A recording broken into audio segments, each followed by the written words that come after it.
Europe 1 matin. Bonjour Bertrand Delanoë. Bonjour. Maire de Paris, vous n'êtes plus le roi de Paris, Bertrand Delanoë. J'ai jamais été le roi. Il faut vous y faire. Déjà avec Ibrahimovic, vous étiez détrôné, mais alors là avec David Beckham, c'est réglé. C'est une bonne nouvelle l'arrivée de Beckham à Paris? Oui, c'est une très bonne nouvelle parce que il faut savoir que tout ce qui contribue à l'image de Paris dans le monde, c'est une grande personnalité sportive qui a une audience internationale. Ce qu'il dit de Paris, j'ai entendu ses propos hier, c'est une ville merveilleuse, une ville attractive. C'est très bon pour l'économie parisienne, c'est très bon pour cette ville qui est déjà la première destination touristique du monde et dont je vous signale que l'industrie du tourisme représente 10% des emplois. J'ajoute que la manière dont il vient, même si je vois bien les aspects économiques et commerciaux, où il dit qu'il vient 5 mois et qu'il va consacrer ce qu'il touchera à des enfants en difficulté. Bon, tout ça, ça ne résout pas les problèmes de logement, d'emploi et de services publics, mais c'est bien pour la dynamique de la capitale. Bertrand Delanoë, c'est quand même la grande victoire de la com, du marketing. Où sont les valeurs du sport dans tout ça? D'abord, le foot, c'est un grand sport populaire. Oui. Et ceux qui aiment le foot, qui suivent le foot, c'est pas les snobs, c'est la population. C'est tout le monde. Voilà. Et notamment les jeunes et les enfants. Et dans les quartiers populaires en particulier. Deuxièmement, l'économie du foot est devenue une économie mondialisée avec une compétition terrible. Et donc, moi, je préfère que le club de la capitale soit un club qui soit performant dans les résultats sportifs et aussi avec les moyens économiques. J'ajoute. Peu importe d'où vient l'argent. Non. J'ajoute que lorsque les nouveaux propriétaires du PSG sont arrivés, je leur ai dit, moi, ce qui m'importe, c'est les valeurs de Paris, les valeurs du sport.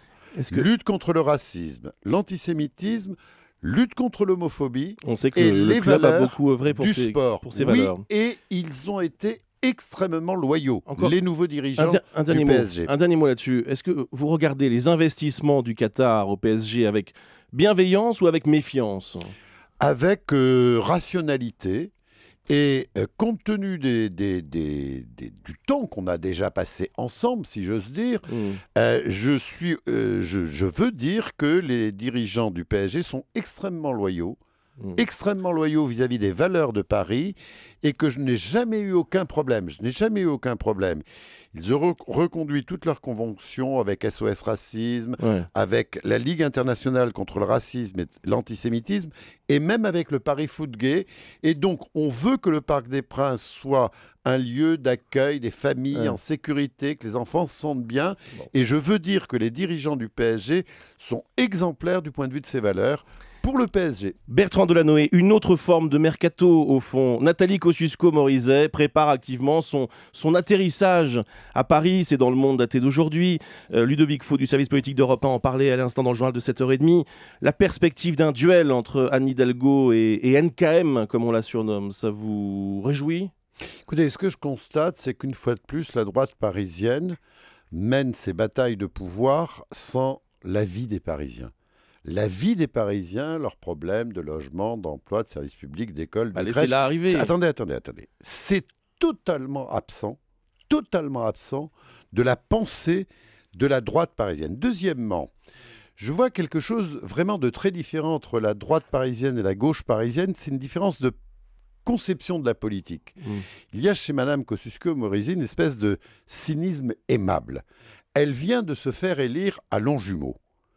Et avec tranquillité, elle dit aux habitants de Longjumeau, je vous aime bien, mais vous n'êtes pas assez bien pour moi. Et pour ma carrière, il faut que j'aille à Paris. Eh bien ça, c'est des choses que les Parisiens ont rejetées à droite et à gauche. Vous découvrez le parachutisme en politique, Bertrand Delanoë. Monsieur Toussaint, je suis élu de Paris depuis... Vous, d'accord, mais enfin, attendez. Vous permettez que je vous réponde? Oui. Je suis élu de Paris depuis 36 ans et maire de Paris depuis 12 ans. Les Parisiens de droite et de gauche, ils ont gagné quelque chose depuis 12 ans. Des élus qui ont la passion de les servir, avec leurs défauts, on ne fait pas tout parfaitement, mais qui ont la passion de les servir et d'innover au service de la dynamique et de la justice à Paris.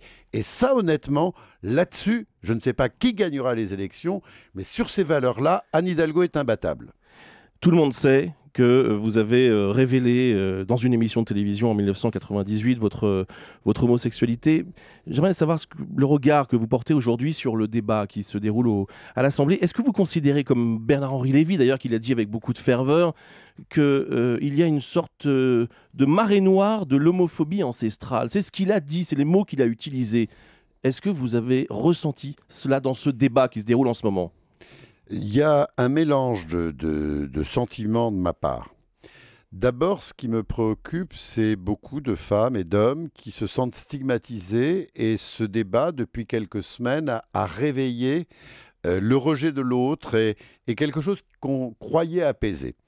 Deuxièmement, je sens aussi des gens malheureux. Je pense par exemple à des catholiques qui ne sont pas du tout homosexuels et qui me disent « Mais moi, je suis catholique, vraiment, c'est ma foi et j'aime pas cette attitude qui est une attitude de rejet, qui n'est pas une attitude fraternelle. » Bon, en même temps, je suis rassuré, je vais vous dire pourquoi.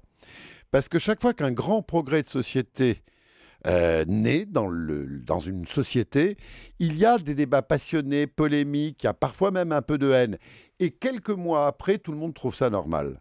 C'est-à-dire que ce qu'il y a de frappant dans ce débat, c'est que ceux qui ont été extrêmement violents dans leurs propos contre le Pacs nous demandent maintenant, pour ne pas accepter le mariage pour tous, de faire un Pacs amélioré.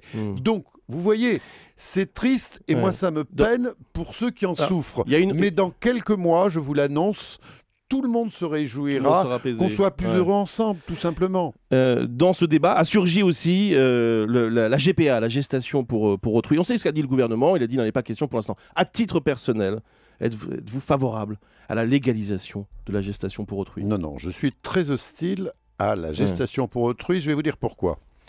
Parce que ça, ce n'est pas une aide à la procréation médicalement assistée, c'est un risque de commercialisation du corps de la femme, et ça, c'est quasi barbare.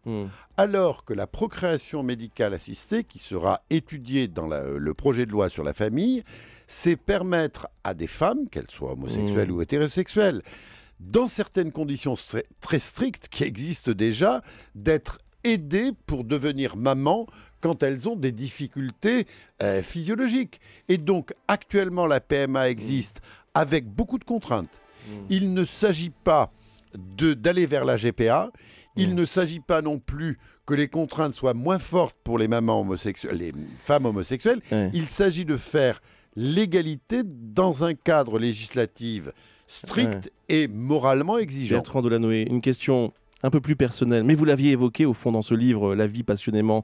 Vous aviez parlé de la question de l'adoption. Vous aviez dit finalement que vous aviez renoncé. Mais vous n'avez pas lu le livre, parce que j'ai raconté comment pendant beaucoup d'années j'ai fait mon projet, j'ai eu l'agrément pour une fratrie.